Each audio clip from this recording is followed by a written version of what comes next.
Back in 1989, I was living alone in a modest apartment on the Lower East Side of Manhattan.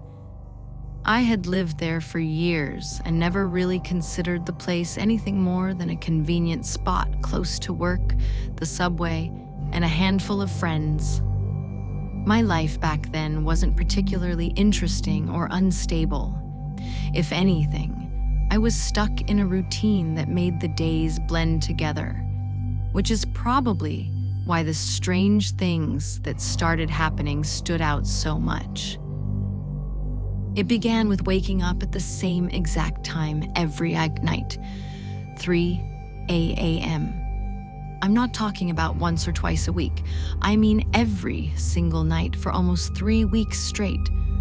I'd bolt awake with no dream that I could remember, no noise from outside, nothing inside the apartment. Just this immediate feeling that I had been interrupted before something could happen. I told myself it was stress or age or something mundane, but part of me felt off every time it happened. Then came the dreams. They weren't vivid in the sense that I could describe them like a movie, but they stuck with me in a way normal dreams didn't. A bright blue light would fill the room, and I would see what looked like a metallic surface reflecting that light. Sometimes there were figures, thin shapes moving around me. Sometimes I felt like I was lying on something cold, but I never saw enough to make sense of any of it. I'd wake up sweating with my heart racing, trying to convince myself it was nothing.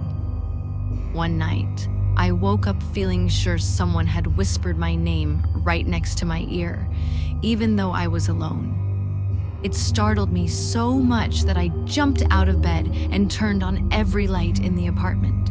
Nobody was there. The windows were locked. But for the rest of that night, I couldn't shake the feeling that I had been watched. I didn't tell anyone about this at first, not because I was afraid of judgment, but because I didn't understand what was happening myself. I tried to keep things normal by sticking to my routine, working, calling my family, meeting friends occasionally. But each night I'd feel more unsettled. It was like something was waiting for me when the sun went down. The night before everything happened, I made the mistake of leaving the bedroom window cracked open to let in some fresh air. Manhattan was noisy, but there was something peaceful about hearing the wind hit the buildings. I fell asleep easily, which was rare during that period. But around 2 a.m., I woke up to a blue flash filling the room for half a second. It wasn't lightning. The sky was clear. It wasn't a passing vehicle. I lived too high up for that. It wasn't police lights. There was no motion to it, no flicker, just a single bright pulse of blue. I sat up slowly and checked the street, checked the buildings around me, checked the sky.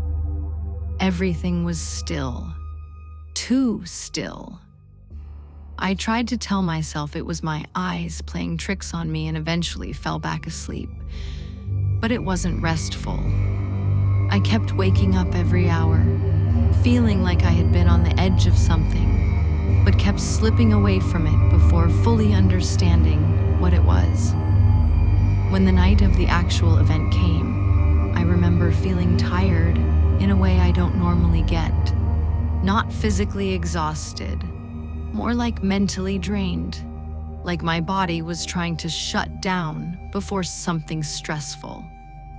I went to bed early, hoping sleep would reset whatever was happening to me. I didn't even bother cracking the window again. I woke up sometime after midnight, but instead of being in a normal half-awake fog, I felt alert, like I had been snapped awake by something important. The room was dim, lit faintly by the moon coming through the blinds. At first, nothing seemed wrong, but my stomach tightened and I knew something was off before I even processed what I was seeing. There were 3 figures standing at the foot of my bed. I didn't move. I couldn't move. I remember blinking a few times, just trying to make sense of what I was looking at. They weren't shaped like normal people. They were too thin, their heads too large, their arms too long. Their skin looked pale, not white like a person, but almost grayish. Their eyes were the thing that unnerved me the most. Big, dark, reflective, completely silent. My first instinct was that I was dreaming again, but I wasn't sweating, and my breathing wasn't erratic like it normally was after those dreams. This felt different, too real in a way I don't know how to explain. When one of the figures raised its hand toward me, I felt a pressure inside my head like something was tightening around my skull. I tried to move, scream, anything, but nothing happened. My body felt heavy, unresponsive. Then I felt myself rising. It didn't feel like being pulled physically. It felt like gravity had stopped working on me, like I was being lifted by my chest and back at the same time. The blankets slid off as I floated up from the mattress. The window, which I had closed tightly hours earlier, slid upward on its own without making a sound. Cold air hit my face as I drifted toward it, but even that felt strange. I couldn't shiver. I couldn't gasp. I couldn't do anything but watch. I floated through the window and out into the open night air, feet first. I remember seeing the street below, people walking, a few cars driving by, headlights moving in different directions. And the thought that stuck with me was how nobody looked up, how nobody saw a woman drifting 20 stories above them. A soft blue light was glowing somewhere above me. When I finally managed to shift my eyes upward, I saw it. A craft. Metallic, smooth, oval-shaped, hovering completely still beside the building. No sound, no obvious source of propulsion, just a silent, hovering shape emitting that same blue light from beneath it. As I got closer, a rectangular opening appeared on the side of the craft. The 3 figures floated into it effortlessly. I followed them, unable to control my body, helpless to stop what was happening. As soon as I entered the opening, everything around me went completely black. I don't know how much time passed before I woke up again, but I was lying on something cold and smooth. When my vision adjusted, I realized I was inside a circular room. The walls were curved like the inside of a massive metallic shell. There were no seams, no corners, no visible lights, but somehow the entire space was illuminated with a pale blue glow. There were more beings in the room, 4, maybe 5. They moved quietly, never making a sound, never hesitating. I was lying on a metallic table, and although I could move slightly more than before, my body still felt heavy and slow. I tried to speak, but my voice didn't come out. I could only watch as one of the beings approached with a thin, silver device. It wasn't like anything I had seen before. No wires, no buttons, no lights, just a long metallic shape that hummed faintly. The being placed its hand on my forehead, and instantly something happened inside my vision. I don't know how to describe it well, but it was like my eyes and brain were being flooded with images I couldn't process. Bright flashes, strange patterns, symbols I didn't recognize, landscapes that didn't look like anything on Earth. Then everything blurred into a blue haze. Another being placed something near the side of my neck. I felt pressure, then nothing. The sensations were muted, not painful, but deeply uncomfortable. I kept trying to move or speak, But whatever they were using on me kept my body still. Eventually, the humming stopped. One of the beings moved closer, its face inches from mine. I don't know if it was looking at me or through me, but the moment its eyes met mine, I felt like my thoughts weren't private anymore, like something was reading me. Then everything went dark again. When I opened my eyes the next time, I was back in my bed. I sat up quickly and looked around the room. The window was closed. The blankets were covering me. Everything looked the same as when I went to sleep. For a moment, I tried to convince myself it had been another dream, but when I got out of bed, I saw the floor near the window was damp. Not like rain had blown in, more like something had dripped onto it. I felt nauseous and dizzy for the rest of the day. There was a faint ringing in my ears that wouldn't go away. But I didn't tell anyone what happened. Not because I was afraid of how they'd react, but because I didn't know how to explain it without sounding insane. It wasn't until a few weeks later that I realized I wasn't alone in what I experienced. The first phone call came late on a Wednesday night. I didn't recognize the number. When I answered, a man with a shaky voice said my name. I asked who he was, but he paused for a long time before saying, "Do you remember the night you floated out of your window?" I hung up immediately. A few days later, he called again. This time, I didn't answer. The third time, I did, because curiosity got the better of me. He identified himself as Richard and said he had been working security for a United Nations diplomat that night.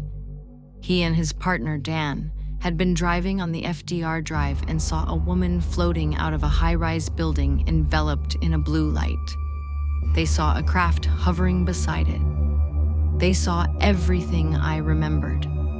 He said he hadn't slept right since that night and needed to know if what he saw was real. I told him I didn't want to talk about it, and he begged me not to hang up. The desperation in his voice scared me more than anything else. Over the next week, I'd spot a car parked across from my building with two men inside. They didn't approach at first, they just watched. But the longer this went on, the more erratic they became. Richard would call at random hours, begging me to tell him what I remembered. Dan, the other man, called once and sounded completely unhinged. His voice was trembling, and he kept saying things like, "They're coming back, and you need to be ready." One evening, when I was walking home, I saw Dan standing near the entrance of my building. He grabbed my arm the second I passed him and asked what the beings wanted. I pulled away and ran inside, locking the door behind me. I called the police, but by the time an officer arrived, Dan was gone. After that, I found a handwritten note slid under my door that said, "We know what we saw. We know they came for you." The nightmares returned, not the vague ones from before. These were clear. The blue light, the metallic room, the beings standing around me. Sometimes I woke up convinced someone was in my apartment even when it was empty. I'd hear faint noises, footsteps, whispering, tapping, that I couldn't trace. The ringing in my ears would flare up for hours at a time. One night, Richard called me for the last time. His voice was barely above a whisper. He said that he and Dan had been followed ever since the night they saw the craft. That strange people had been showing up near their homes. That phones were ringing with no one on the other end. That he felt watched everywhere he went. Then he said something that made my stomach drop. "If they come for you again," he said, "there won't be anything we can do." The call ended abruptly. I tried calling the number back, but it was disconnected. After that, I never saw or heard from Richard or Dan again. From what I learned later, both men simply disappeared without a trace.